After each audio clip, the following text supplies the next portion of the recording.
Welcome to Brown's Rod and Custom, your home for street rods, muscle cars, and Volkswagen content. This is my dad, Big Ron. He's our body man and fabricator.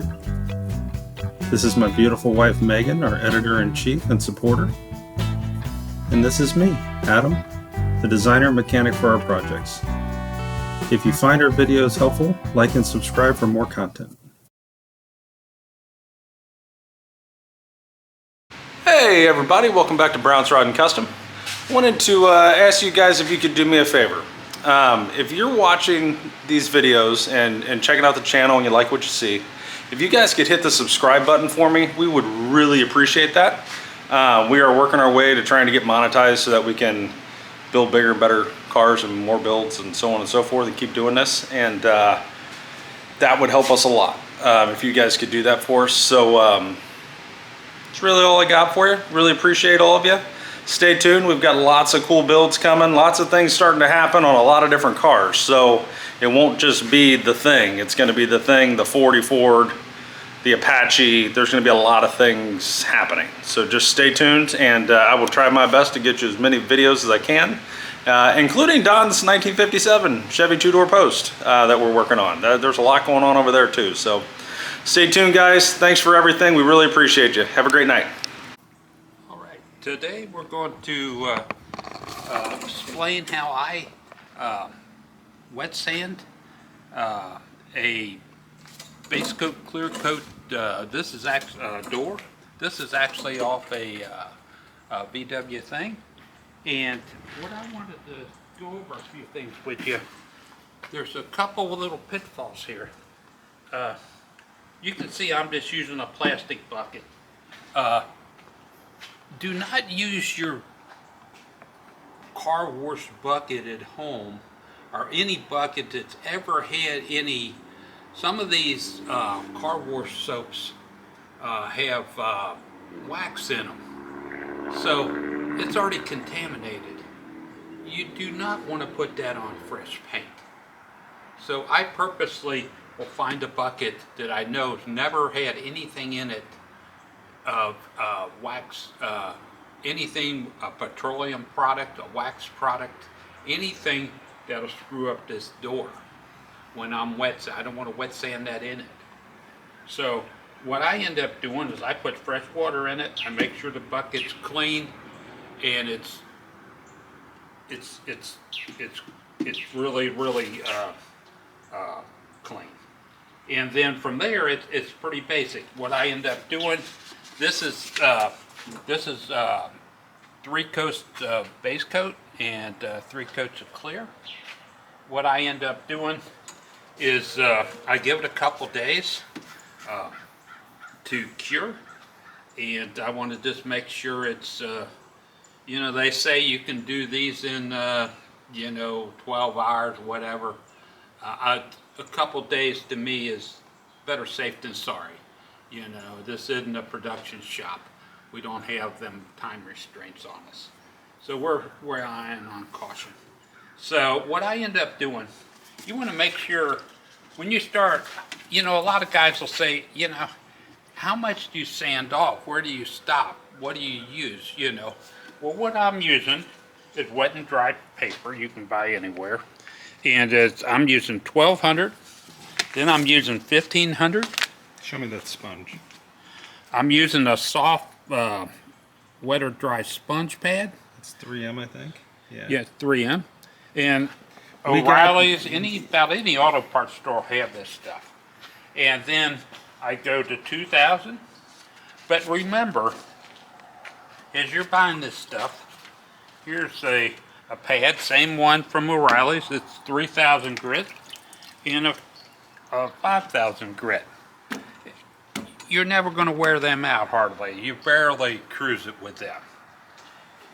The hard work on sanding this door is going to be done with the 1200 and the 1500. The 2000 just, you know, just to take off the 1500 scratches. So, you know, don't go buy yourself sleeves of 2000 and 1500, and you know, you could buy 2 of these pads, 1 pack of this. It's going to go a long ways. So you don't have to waste your money unless you're in business. So, knowing that, I start with this pad. I cut these the paper in half to fit the pad. It's obvious. Just set it on the paper. It'll obviously show you which way to cut it. I cut it straight in half. I fold them up, and I start. All I do is make sure I get this wet. And where I stop is I just want to do a little area. You know, you don't have to grill it. You know, it's more a finesse. I always keep my thumb over here to, like when on these doors, to keep away from this edge and to keep away from this edge. I know this hinge, I can't get my buffer into that. So I'm not going to buff around this. It'll look great. You'll never know that I didn't wet sand this area. Only way you would have to do that is if for some reason you just had so much dry spray, you know, you had problems with the paint and you had to go there. But it's going to be a bitch to try to sand around that and buff it. So what I end up doing with this, you know, I'm just cruising just like this. I only go in one motion, and I let the sandpaper do the work. And I just wanted to sand a little bit off here, you know, putting just light pressure on it. I'm not trying to kill it. You don't want to cut through your clear. But that's the reason you put 3 coats of clear on it. Because you're going to sand one off. So probably, you know, in the perfect world, if you didn't have any orange peel or dust, you could get away with 2 coats of clear. Probably a lot of body shops do when they got them expensive booths and they can control all that. But I just wanted to do a little area here and then wipe it down. And what I use, there's several little things. You know, a little squeegee works great. You know, you're just taking your water off. You want to see what you got. And as you look at this, and I got another little rubber pad here I use. These you can get at O'Reilly's too, or about any auto parts store. And you'll start seeing the orange peel. As you look at this, let me dry it off real quick. What you'll find, you're always going to have dust unless you got a paint booth. And you'll see these little spots. And you'll see the orange peel here. That's what you're only trying to get down to where you make it smooth. And you can see the little goobers here and there. And you're just trying to sand them out. Like they're... Yeah, you can see them. It's a road map. And it didn't take much work. Then you're going to keep going over. And you're working it. You know, as long as you use the buffer right, you can go to the edge. Just be careful. And as we sand this, we do another light little sanding on it.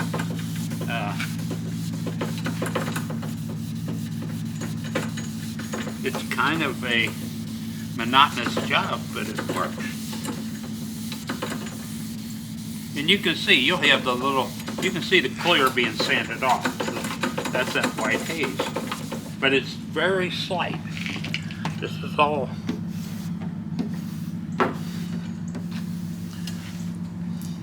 And you see them start to go away. And, you know, you can even work on these little areas. You got 2 there. You can just do like this. Keep going back and forth and kind of, you don't want to cause craters, but or grooves in it, but you can quickly sand them out with a little work. All of a sudden, they're hard to see. And the next sanding will probably take most of them out. So, most guys that paint in their garages are going to have these little spots. And all that is dust that got into the paint. Contamination. Little spot here. You're just sanding them out. And that's how you do it. And once I get where you can see most of the panel looks pretty good already, I'm getting some of this up here. It don't take that long, and I'm switching over. Once I get them few spots sanded out, I switch over to 1500 and I do the same thing. And I just go lighter and lighter. Then I go to the 2000 to get the 1500 scratches out, and then the 3 and 5. And then what we're going to do, I actually like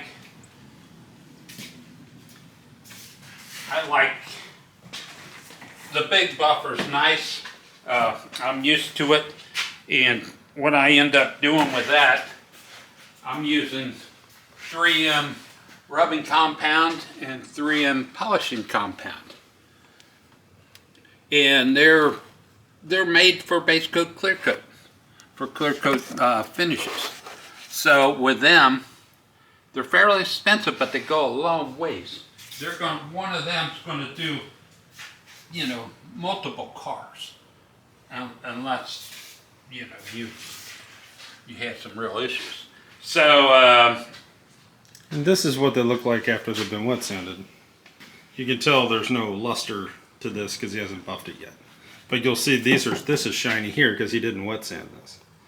Because I didn't need to. Didn't need to. So that's what he's saying. You don't have to do the entire thing. Be smart about it. If it lays down right. If it lays down right. If you need to do it. But yeah, the buffing part just gets a lot harder.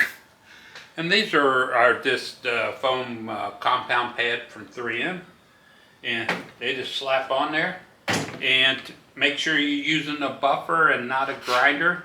You don't really want to go much more than a couple thousand RPMs, and really it'll polish right out. You'll be amazed how easy it really is.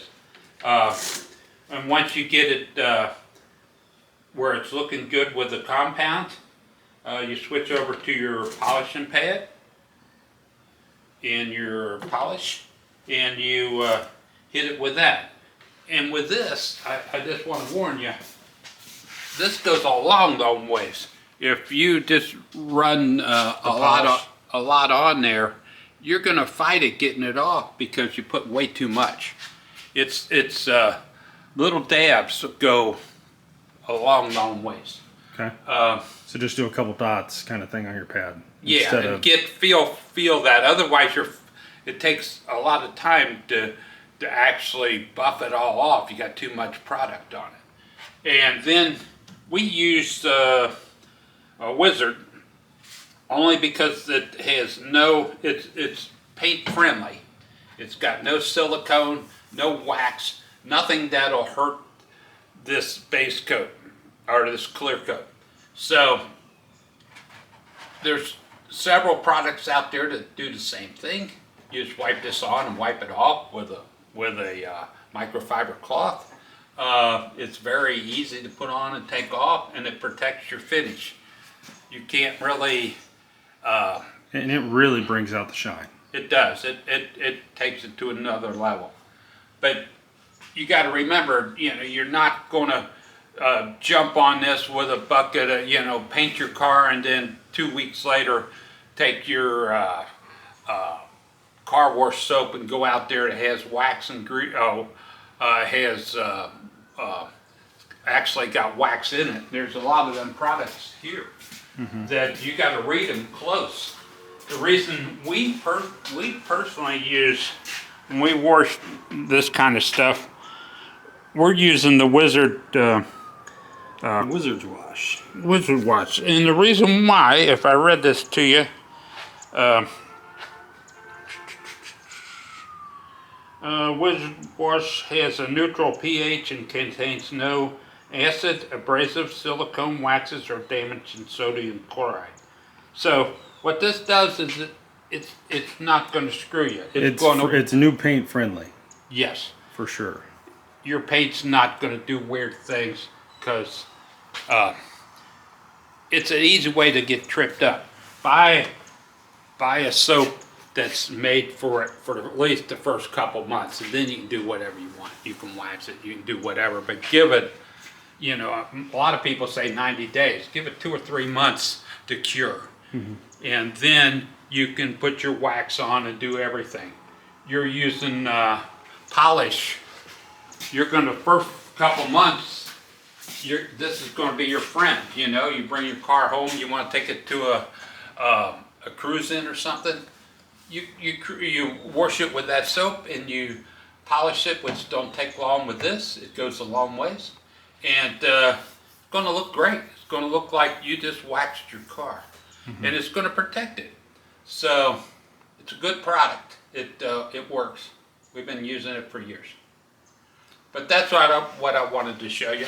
And we'll get back later on the buffing part of this. But I just wanted to show you where, when you start sanding fresh paint, for somebody who's never done it, so it's, you know, you got a lot of money and a lot of time tied up in this project. Last thing you want to do, you want to have some basic ideas of where, how far you're going, what you're doing. And remember, if there are some areas, don't, you know, no car's perfect.